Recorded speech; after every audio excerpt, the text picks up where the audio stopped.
Ladies and gentlemen, what is up, and welcome to today's Labyrinth of Legends kill video. So today I actually completed my 4th run in Labyrinth of Legends. So this one I did the Abomination, Guillotine, Magneto, and then some bosses that we've done before like Venom, 90 Cyclops, Ultron. I did that path, and I didn't do it live just due to the fact of these two bosses right here are so boring. They are so mind-numbingly crushing and like annoying fights to deal with. So basically for Abomination and Guillotine, they both have 3.4 million health. Abomination, you know, he has his poison, but also his enigmatic ability is to excrete a poison aura, which will basically kill you in about 10 seconds if you don't have a champion that is poison immune. So you need to use somebody that's poison immune. And kind of the second best option really is Ultron. I think the best one by far is probably Iceman. But yeah, I don't have an Iceman at the moment. That's what we're trying to complete Labyrinth of Legends before the 5-star introduction of Iceman, so that we can hopefully get him as a 5-star. So yeah, I had to do this with Ultron, and as you can imagine, guys, getting somebody down that has 3.5 million health, roughly that, you know, with a character that doesn't really hit that hard, takes ages. So yeah, with Ultron, you're looking at getting about it's about 4,000 hits on like each one of them to get him down. So yeah, it's a massive pain. There's nothing really difficult about either of the fights. Like Abomination and Guillotine, they're very straightforward in terms of what you do. You just bait the special attacks and hit them in, win the video game.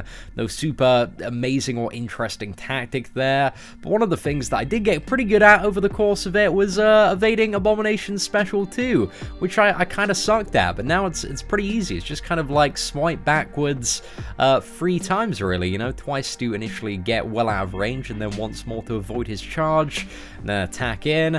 But apart from that, you know, these two bosses, they're not really known as difficult. They're just known as very time consuming, and to get like that roughly like 4,000 hits in to actually get him down, maybe a little bit more, does take a ridiculous amount of time. So I wanted to kind of space it out over a little while and not be forced to like sit there and do it on a live stream. So that's why I kind of took it at my own pace for this run, which I think definitely was the right move. But for some of the later runs, we're certainly going to do some of the more interesting stuff like Spider-Man and Juggernaut and all that. Gonna do that live. So yeah, that's going to be a world of fun, I can imagine. Also, when I tweet out some pictures of like killing this guy, I got so many comments like, why are you not using Hyperion? It's because we're taking out Guillotine in the same run, lads, and you know, Guillotine has exactly the same as Abomination, but an inverse of that with the bleed. So she has a permanent bleed aura, so you need to use a champion that is bleed immune for Guillotine. And you can potentially like do them in different runs. Like, it's kind of up to you how you decide to do your Labyrinth path, but especially with my roster and kind of the way that we're going with some of the different paths and trying out Gwenpool for Juggernaut, you know, I thought this was going to be the best option, and I think it was. Like, Ultron's, he's the strongest bleed immune character I have anyway, so he would have been the option anyway. And you know, it wasn't too bad. Like, overall, this run only took me about 7,600 units, and this is one of the longest paths I've had to do. Literally, it was about 20 bosses. So yeah, a lot of difficult and time-consuming stuff in there. Again, like Venom, 90 Cyclops, Abomination, Guillotine. Also had Magneto, Ultron again. That was all of the fun. So yeah, it was an interesting run. I was actually predicting this one was going to cost me about 10,000 units. So yeah, I was kind of happy to finish it under that, but I think we played relatively well on these fights. And one of the things that really kind of comes across later on this run is because I had so much time fighting Abomination and Guillotine, like, I just got so hammered into the Labyrinth of Legends combat and the AI, so that when it came to fighting some of the more difficult bosses like 90 Cyclops and Venom, I had some insane tries. Like, my skill has just exponentially improved in Labyrinth, and also Maestro as well. I think like the cheapest Maestro kill I've ever had by half.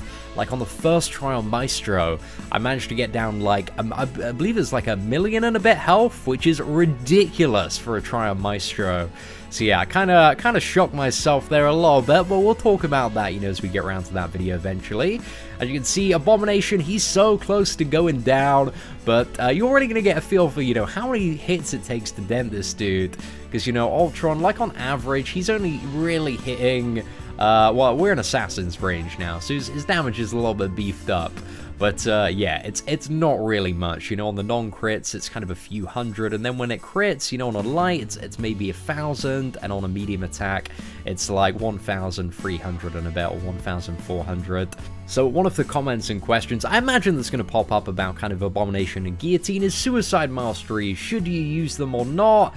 And I kind of made the decision, you know, I don't really need to use them, just because I think if you want to save a little bit of time, if you want this to be maybe a little bit less time-consuming and frustrating, then maybe switching masteries is the only benefit there. But to respec my masteries and kind of, you know, it's going to be 200 units-ish to respec, and then 200 to spec back, and then I need to, you know, clear up to Guillotine and do that again. So for having suicides on for like both of the fights, it would have been about 800 units. So it's kind of like doing some calculations. If I play like decently, it's not really going to affect it all that much. So that's the reason I decided to go without suicide masteries for both the fights. And to be honest, like, I think it really doesn't matter for the most part. Like, you can use them, you can not use them. As you can see, I'm using like a lot of special ones just to help the fight kind of flow a little bit better and get to various power thresholds. And that worked really, really well for me using Ultron. So yeah, I found that just worked for me, but really, like, either or works. You can have suicides, you can not run suicides. But either one of them, like, it's going to work. It's just going to be a lot bit longer if you don't have suicides. But in terms of unit cost, like, if you play well, I think, you know, it's going to be about the same. So anyway, ladies and gentlemen, hope you have enjoyed this video so far and enjoy the rest of the Guillotine kill. There are going to be some more Labyrinth of Legends Part 4 videos coming up very shortly, including, what do we have, Magneto, some insane tries. I had some crazy tries on Venompool and Cyclops, so I'm going to be sharing those with you, and also finally the Maestro kill. So yeah, ladies and gentlemen, if you enjoyed this video, feel free to smash that like button, that'd be greatly appreciated, and I will leave you to it to enjoy the rest of the Guillotine kill.